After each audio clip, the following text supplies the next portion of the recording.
tanah subur, makmur, dan sejahtera. Perekonomian hidup, pemerintahan yang berdaulat, dan kehidupan yang damai dengan kuatnya nilai religius Islam. Negeri yang kaya akan rempah dijadikan sebagai pandangan pertama oleh mereka yang mulai menguasai perdagangan Nusantara, Belanda.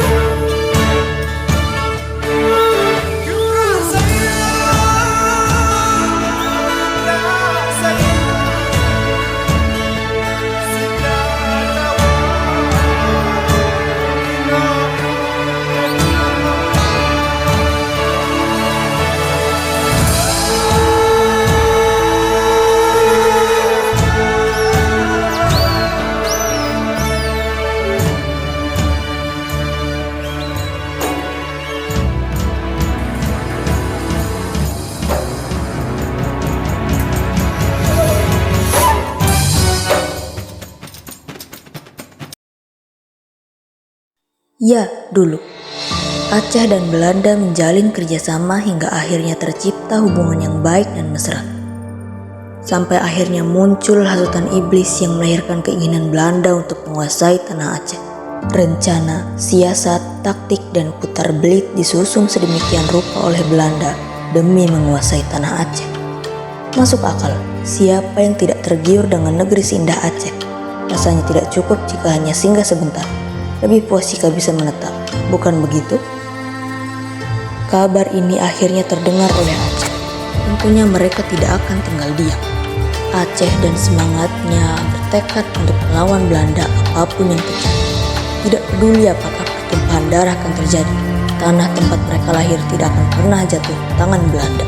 Pada 26 Maret 1873, Belanda mengibarkan bendera perang terhadap Aceh.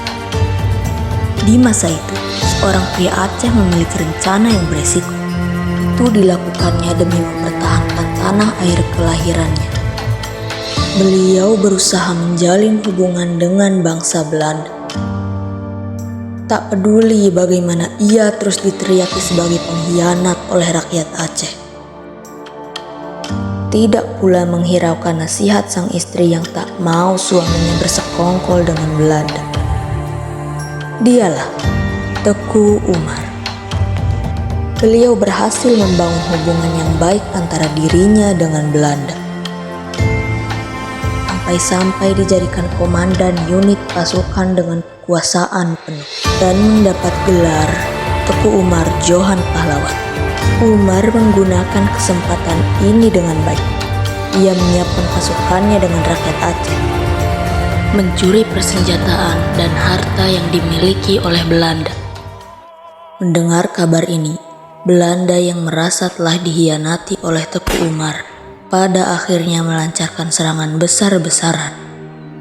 Belanda mengawali pergerakannya dengan melakukan penyergapan di Masjid Raya Baitur Rahman, dipimpin oleh seorang mayor jenderal, John Harman Rudolph Kohler.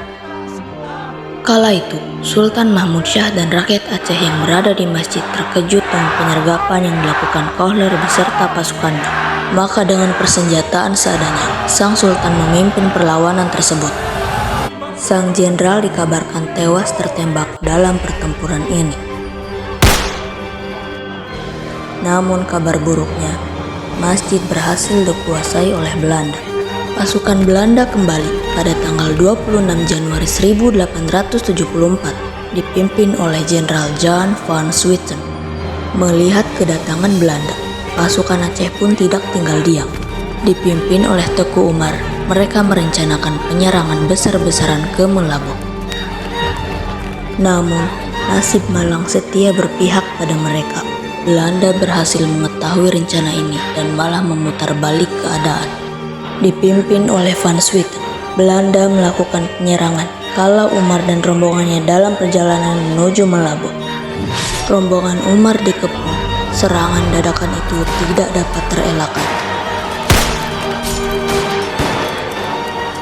Teku Umar gugur dalam pertempuran ini. Beruntungnya, sang istri, Cut Nyak Dien, masih bisa menyelamatkan dirinya. Tak lama setelahnya, Cut Nyak Dien berhasil ditangkap dan diasingkan oleh Belanda. Dibawa pergi ke tanah Jawa, tepatnya Sumedang, Jawa Barat. Pada tanggal 8 November 1908, beliau menghembuskan nafas terakhirnya. Tanah Aceh semakin berduka. Namun ternyata perang kembali berlanjut. Dua orang berani lainnya kembali memimpin pertempuran sengit melawan para penjajah. Mereka adalah Cut Nyak Mutia dan suaminya Pang Nanggroe melawan pimpinan Jenderal Pel. Seolah nasib baik tak pernah berpihak pada Aceh, orang-orang pemberani kembali gugur dalam medan perang. Akhir yang menyedihkan, perang secara resmi berakhir dan tanah Aceh jatuh ke tangan Belanda.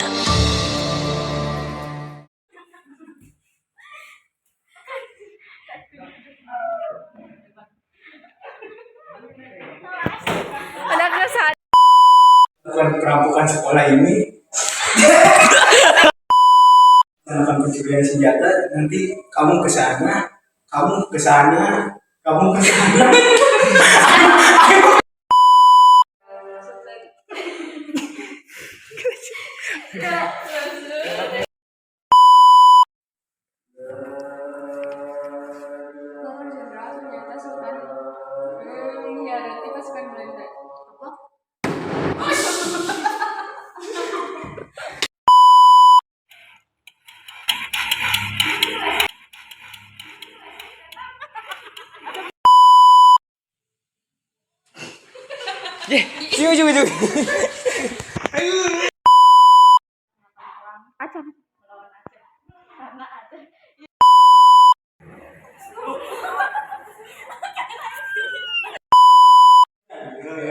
Terus kayak iya kan dia dah.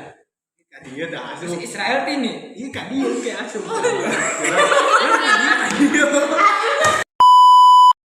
Assalamualaikum Pak Ustadz. Gejalanya anak. Gak ada teman kena santet.